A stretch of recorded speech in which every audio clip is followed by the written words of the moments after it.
Hey everybody, for today's book talk I have three books that we're going to talk about. All three of these books are written very different from one another, but they all have very strong female leads. So I'm going to go over all of these with you. The first one, There's No Such Thing as a Girl Without a Face.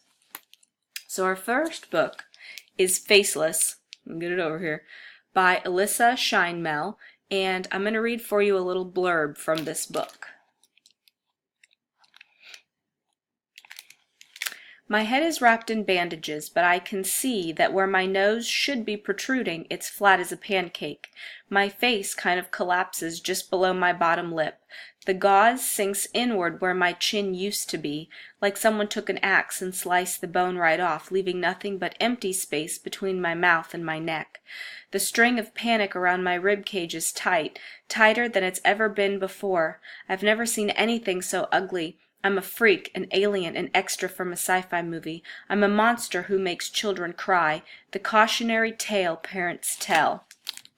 This book follows the journey of our main character, Maisie, and she has undergone a controversial face transplant because she was in a really terrible accident, and so now she is trying to become part of society again, and she is trying to get back into school, get back into her normal life, what would be considered normal. And so this deals a lot with self-acceptance, her issues with identity, her issues with friendship, and her issues with love. So if any of that sounds interesting to you, it has a lot of really neat medical terms in it, and it's a really good read. So the next book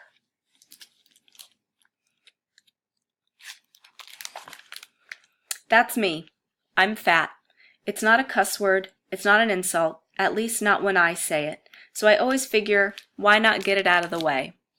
This book is the story of Dumplin', and it's written by Julie Murphy. And in this story, our main character has a lot of self-identity issues. She's very comfortable in her own skin, but as she starts to enter the world of relationships, instead of becoming more comfortable with herself, she becomes even more judgmental and worries that even more people are looking at her in a negative way. So I'm going to read for you a little blurb from this one. She turns to me now. Panic flashes across her face. I think that maybe I'll forever judge her based on what she does and says at this very moment. We don't have this kind of relationship. I don't cry on my mother's shoulder. We dance around each other, but never intersect. Her house shoes slap against the floor as she takes a few steps towards me. I lean forward expecting her to hug me, and I don't mean her wrapping her arms around my waist and commenting how her fingers nearly touch. I mean a real hug, one I can sink into. I'm taking this stuff to the shelter this weekend. If there's anything you want, now's the time to pull it out. She pats my shoulder. I'm going to put together some lunch before you have to go to work.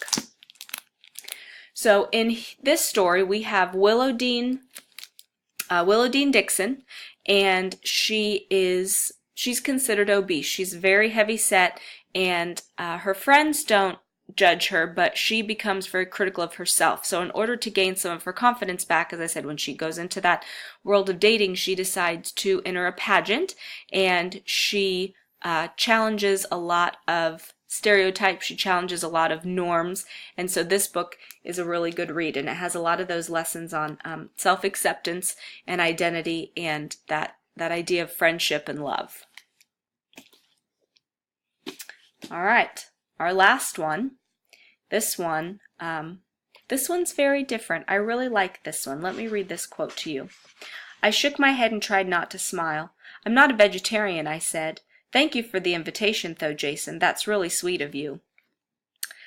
This book, Bones and All, by Camille DeAngelis, is the story of Marin Yearly, and her mother abandons her on her 16th birthday, and so Marin decides that she's going to go in search of her father, who she has not known all of her entire life, and we learn a lot of different things about Marin. We learn why her mother runs away. We learn why the family moves around all the time. She's got a secret. She's got a very dark secret, and in her search for her father, she learns a lot about her own history. She learns a lot about the history of her family, and I'm going to read a quote to you.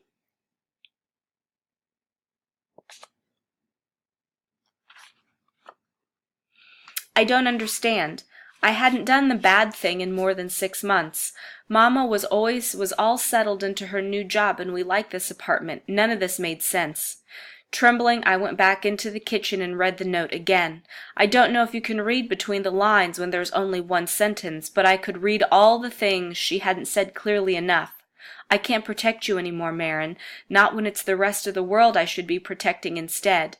If you only knew how many times I thought about turning you in, having you locked up so you could never do it again. If you only knew how I hate myself for bringing you into the world.